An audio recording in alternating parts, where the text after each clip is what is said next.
So good evening once again. This is the End of Times video. I think it's 3 or is it 4?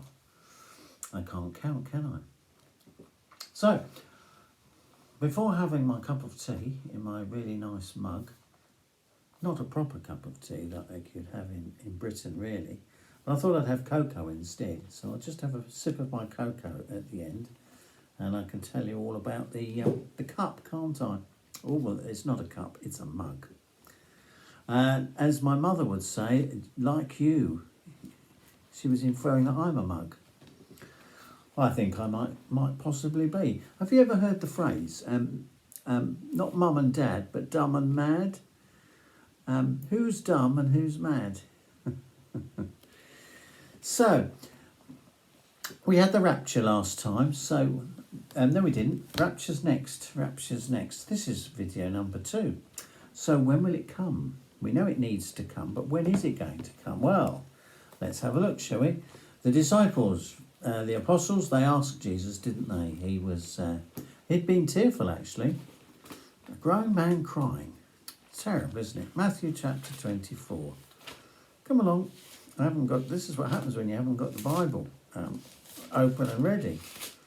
Gross incompetence, not properly prepared. I deserve a jolly good slap. That's if corporal punishment remains allowed. I'm sure it applies to me, doesn't it? I'm sure my wife can give me a good slap round the ear hole. Years ago in London, it used to be the policeman's cape. My father says when he and his brothers had been messing around in London, it was the policeman's cape. They got swiped with the policeman's cape and they fled. In the rain, of course, because in Great Britain it's always foggy and raining. Now that we've just entered into the lovely month of December 2022.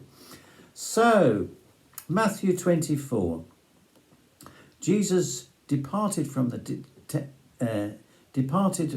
temple and his disciple approached him, looking at the beautiful buildings. And apparently, in the commentary in a minute, it will tell us why Jesus was there. It's to do with a prophecy, interestingly, which I didn't know. Anyway, while he was sitting on the Mount of Olives, because he had just wept some tears and he'd said, "Oh, Jerusalem, Jerusalem, why have you abandoned worshipping God?" Because they were meant to worship the true God and make Jesus welcome, you see, as the Son of God, as their Messiah. Anyway, they said to him, "Well, tell us, when will these things be and what will be the sign of your presence and the end of the age," or the conclusion of the system? And he then gave them a sign that made up the end of times. One that would apply for Jerusalem and one that would apply for when he would return in his second, it's generally known as his second coming. Well, in his commentary, the famous old life application commentary, in Matthew 24, it says in verse 3, I think, yes, in verse 3 it says, when he pointed out this to his disciples, that it was the end of the age. In fact, let's read this bit here. Jesus was sitting on the Mount of Olives, the very place that the prophet Zechariah had predicted for the Messiah would stand when he came to establish the kingdom. It was a fitting place for the disciples to ask Jesus when he would come in power that they could expect then. Jesus' reply emphasised the events that would take place before the end of the age. He pointed out that his disciples would be less concerned with knowing the exact date and more concerned with being prepared. So, and the Zechariah scripture, just for your reference, if you want to look it up, is Zechariah 14, verse 4. So he goes and gives them a sign, and lots of us are familiar with those, but let's just look at this. First, one of the things he mentions is false Christs in verse 4 and 5. He said there would be false teachers that would come, and he warned his disciples, as he warns us, not to listen to their dangerous words. Well, there have been lots of Christian sects, haven't they, coming up with points that Jesus is about to come, and then they give dates. So he warns them about that. Jesus, in verses 30, he says, "It is good that we don't exactly know when Jesus will return. If we knew the precise date, we might be tempted to be lazy in our work for Christ. Worse still, we might plan on keeping sinning on right up until a few days before the date or a week before, and then behave ourselves." So that's verse 36. That's the commentary on that. So, but Noah was given a date. He wasn't given a date. He was given a period of time, and Jesus gave the apostles a period of time. He said it would happen, wouldn't it? The destruction of Jerusalem would happen in their lifetime.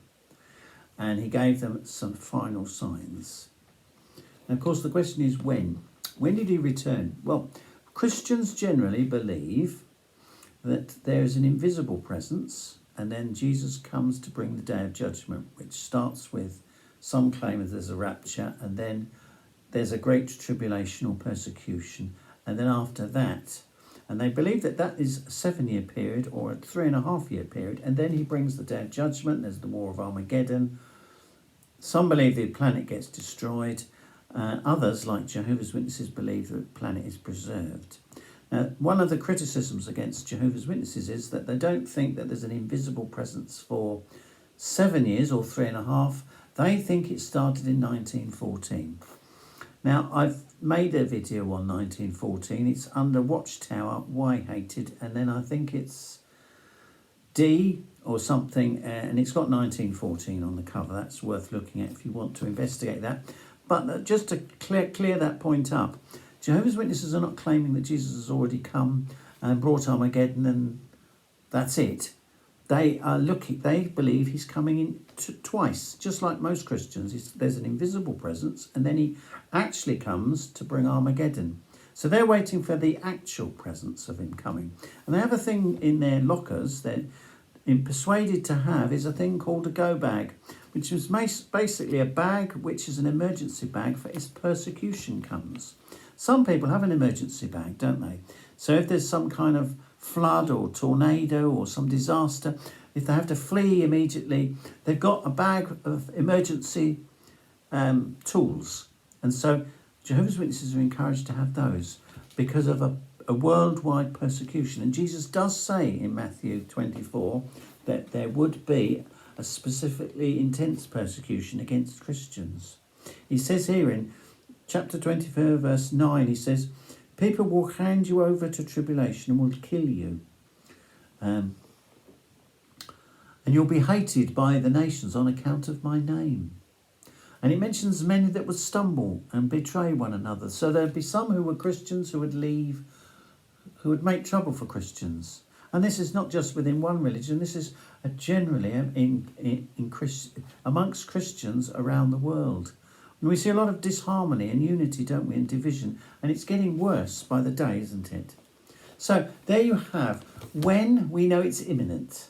So we know that his time is imminent. We just need to be ready. He gives lots of illustrations about being on the watch. So that's the conclusion of the thought here today. The next video is on the rapture, and then the one after that's the beast one. So thank you once again.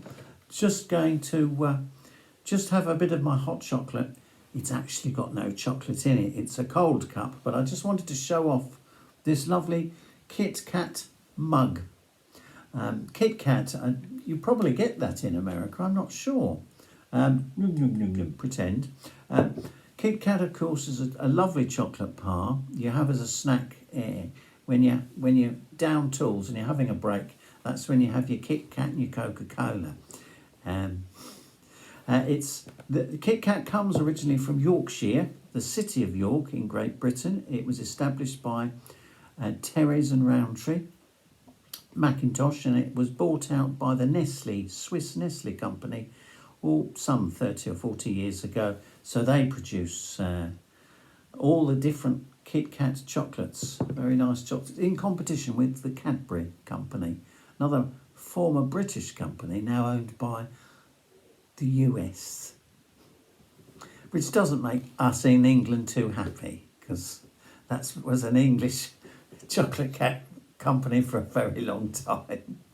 But anyway, thank you once again, and see you in a few days for the next episode. Thanks once again.